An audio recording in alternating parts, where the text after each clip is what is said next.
আসসালামু আলাইকুম। সংবাদে আপনাদের সবাইকে স্বাগতম জানাচ্ছি আমি নুসরাত। শুরুতেই সংবাদ শিরোনাম। পুরোদমে ইরান, ইসরায়েল ও যুক্তরাষ্ট্রের মধ্যপ্রাচ্যে ভয়াবহ যুদ্ধ চলছে হামলা পাল্টা হামলা।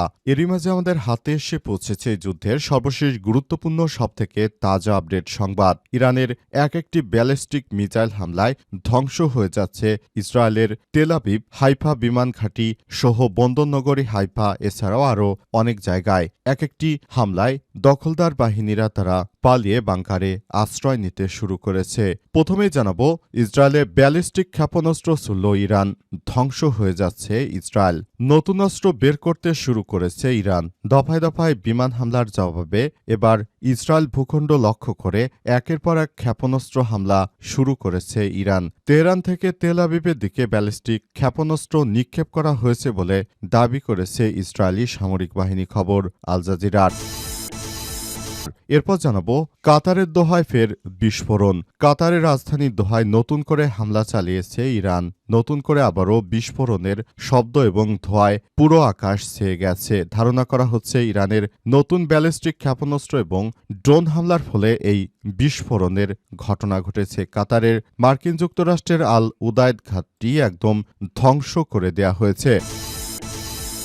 এদিকে সংযুক্ত আরব আমিরাতে যুক্তরাষ্ট্রের কোম্পানি অ্যামাজনের একাধিক ডেটা সেন্টারে ইরানের ড্রোন হামলা। সংযুক্ত আরব আমিরাতে অ্যামাজনের একাধিক ডেটা সেন্টারে ড্রোন হামলায় ক্ষতিগ্রস্ত হয়েছে বলে জানিয়েছে Amazon web services and WS খবর বিবিসির। এছাড়াও বাহরাইনে তাদের আরেকটি স্থাপনার কাছাকাছি ড্রোন হামলার ঘটনা ঘটেছে বলেও জানিয়েছে প্রতিষ্ঠান। এবারে জানাবো, প্রতিবেশী দেশগুলোর বিরুদ্ধে নয় বরং মার্কিন ঘাঁটি আমাদের মূল লক্ষ্য বলছে ইরান। ইরানের পররাষ্ট্রমন্ত্রী সৈয়দ আব্বাস আরাকচি জানিয়েছেন যে আমরা কোনোভাবে আমাদের প্রতিবেশী রাষ্ট্রগুলোর উপর হামলা চালাচ্ছি না, বরং প্রতিবেশী রাষ্ট্রে যুক্তরাষ্ট্র ও ইসরায়েলের যেসব ঘাঁটি রয়েছে সেসব ঘাঁটিগুলোকে আমরা টার্গেট করছি বলে জানিয়েছেন তিনি আরও জানান যে আমাদের এই হামলা ততক্ষণ পর্যন্ত চলবে যতক্ষণ দখলদার বাহিনীকে আমরা শেষ করতে না পারব। উল্লেখ্য, মার্কিন যুক্তরাষ্ট্র প্রথমে হামলা চালিয়ে ইরানের সর্বোচ্চ ধর্মীয় নেতাকে হত্যার মধ্য দিয়ে এই হামলা শুরু হয়েছে।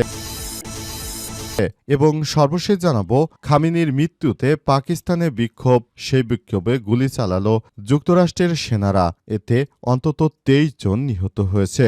করাচিতে বিক্ষোভকারীদের উপর গুলি চালিয়েছে মার্কিন সেনারা। পাকিস্তানের বন্দরনগরী করাচিতে যুক্তরাষ্ট্রের কনসুলেটে হামলা ও বিক্ষোভের সময় বিক্ষোভকারীদের লক্ষ্য করে মার্কিন মেরিন সেনারা গুলি চালিয়েছে বলে খবর সামনে এসেছে। 2 মার্কিন কর্মকর্তার বরাতে বলা হয়েছে, কনসুলেটের বাইরে দেয়াল ভেঙে ভেতরে ঢুকে পড়ার সময় গুলিবর্ষণের এই ঘটনা ঘটে। প্রিয় দর্শক, এতক্ষণ শুনছিলেন সংবাদ শিরোনাম, এবারে বিস্তারিত। তবে তার আগে বন্ধুরা অনুরোধ থাকবে, এই সংবাদটিতে একটি লাইক দিন। এই চ্যানেলে আপনি নতুন হয়ে থাকলে আমাদের সংবাদটি দেখতে দেখতে চ্যানেলটি সাবস্ক্রাইব করে রাখুন। কমেন্ট করে বন্ধুরা আপনার মূল্যবান মতামত জানিয়ে দিন আপনি বিশ্বের কোন দেশ থেকে বা বাংলাদেশের কোন স্থান থেকে আমাদের সংবাদটি দেখছেন এবং শুনছেন। আর বন্ধুরা, সংবাদটি আপনার সোশ্যাল মিডিয়া ফেসবুকে শেয়ার করে বন্ধুদেরও দেখার সুযোগ করে দিন।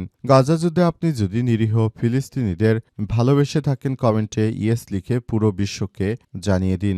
আমাদের এই সংবাদটি আপনার সোশ্যাল মিডিয়া ফেসবুকে শেয়ার করে বন্ধুদেরও দেখার সুযোগ করে দিন। আর বন্ধুরা, কমেন্ট করে জানিয়ে দিন এই যুদ্ধে আপনি কোন দেশকে পছন্দ করেন। ইরানের হামলা কি ঠিক হচ্ছে বলে আপনি মনে করেন, সেটি আমাদের কমেন্ট করে পুরো বিশ্ববাসীকে জানিয়ে দিন। কমেন্ট করে জানিয়ে দিন এই যুদ্ধে আসলে শেষ পর্যন্ত কে জিতবে, কে হেরে যাবে। যুক্তরাষ্ট্র কি হেরে যাবে নাকি ইরান হেরে যাবে? কি মনে হয় আপনার, সেটি আমাদের দর্শকদের মাঝে জানিয়ে দিন। এবারে বিস্তারিত। ইসরায়েলে ব্যালিস্টিক ক্ষেপণাস্ত্র ছুড়ল ইরান। আলহামদুলিল্লাহ, দফায় দফায় বিমান হামলা জবাবে আবারও ইসরায়েল ভূখণ্ড লক্ষ্য করে ব্যাপক ক্ষেপণাস্ত্র হামলা শুরু করেছে ইরান। আজ তেহরান থেকে তেল আবিবের দিকে ব্যালিস্টিক ক্ষেপণাস্ত্র নিক্ষেপ করা হয়েছে বলে দাবি করেছে ইসরায়েলি সামরিক বাহিনী। খবর আল জাজিরার। ইসরায়েলের বিভিন্ন গুরুত্বপূর্ণ স্থাপনা গুড়িয়ে দেওয়া হচ্ছে। তেল আবিব একরকম ধ্বংসের মধ্যে পড়েছে। বর্তমানে এই কার্যক্রম এতটাই তীব্র থেকে তীব্রতর হয়েছে যে ইসরায়েলের বিভিন্ন গুরুত্বপূর্ণ ঘাঁটি এবং অনন্য স্থাপনা আসলে সবকিছু লক্ষ্য করে এই হামলা চালানো হচ্ছে। হামলায় সবকিছু একদম তছনছ হয়ে যাচ্ছে, সবকিছু এতটাই ধ্বংসপ্রাপ্ত হচ্ছে যে সেখান থেকে ঘুরে দাঁড়ানো এখন ইসরায়েলের জন্য অনেক বেশি সমস্যার সৃষ্টি করবে।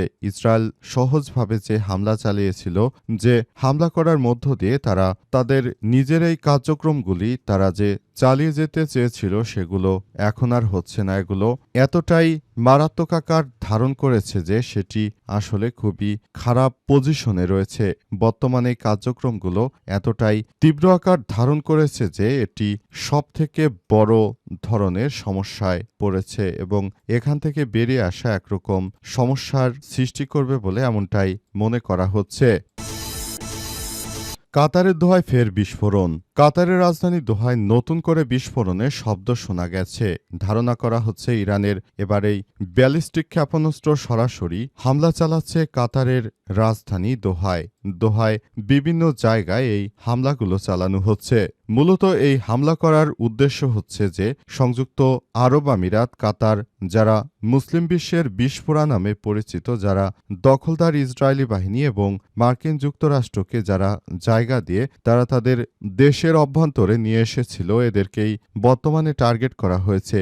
অর্থাৎ এই টার্গেটটা এমন এক সময় করা হয়েছে যখন সরাসরি ইরানের সর্বোচ্চ ধর্মীয় নেতাকে হত্যা করেছে এই দখলদার বাহিনী। কিন্তু ইরানের সর্বোচ্চ ধর্মীয় নেতাকে হত্যার পর তারা মনে করেছিল ইরানের সাধারণ জনগণ হয়তো মাঠে নেমে যাবে, ইসলামিক সরকারের পতন হয়ে যাবে। কিন্তু প্রকৃতপক্ষে ইসলামিক সরকারের পতন তো হবেই না, বরং দেশের জনগণ তাদের দেশের প্রতি এই মুহূর্তে আরও দৃঢ়তা দেখাচ্ছে। এই মুহূর্তে তারা এমন একটি সুন্দর রাষ্ট্র গড়ে তুলতে চায় যেখানে তাদের ইসলামিক শাসন ব্যবস্থা আরও দীর্ঘায়িত হবে, সেটা নিশ্চিত করে বলাই যায় এই মুহূর্তে।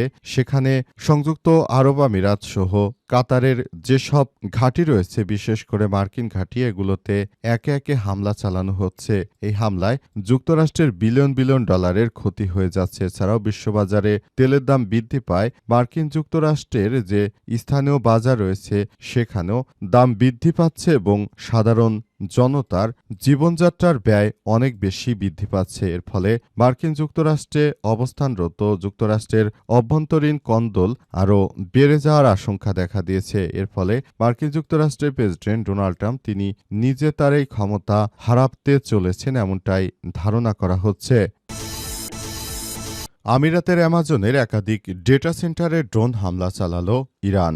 এবার সংযুক্ত আরব আমিরাতের একাধিক ডেটা সেন্টারে, অর্থাৎ অ্যামাজন পৃথিবীর সবথেকে যে বড় কোম্পানি রয়েছে ক্রয় বিক্রয়ের অনলাইন ভিত্তিক, সেই প্রতিষ্ঠানের ডেটা সেন্টারগুলোতে আসলে এক এক করে হামলা চালানো হচ্ছে। হামলায় মধ্যপ্রাচ্যে একরকম সবকিছু তছনছ হয়ে যাচ্ছে। মধ্যপ্রাচ্যের এইসব জায়গাগুলোতে এখন নতুন করে বড় ধরনের সংকট সৃষ্টি হয়েছে। মধ্যপ্রাচ্য জুড়ে যে কার্যক্রম চালানো হচ্ছিল, এই কার্যক্রম মূলত এখন থেকেই অনেক বেশি, আরও বেশি পরিমাণ সেখানে ক্ষয়ক্ষতির পরিমাণ বৃদ্ধি পাচ্ছে।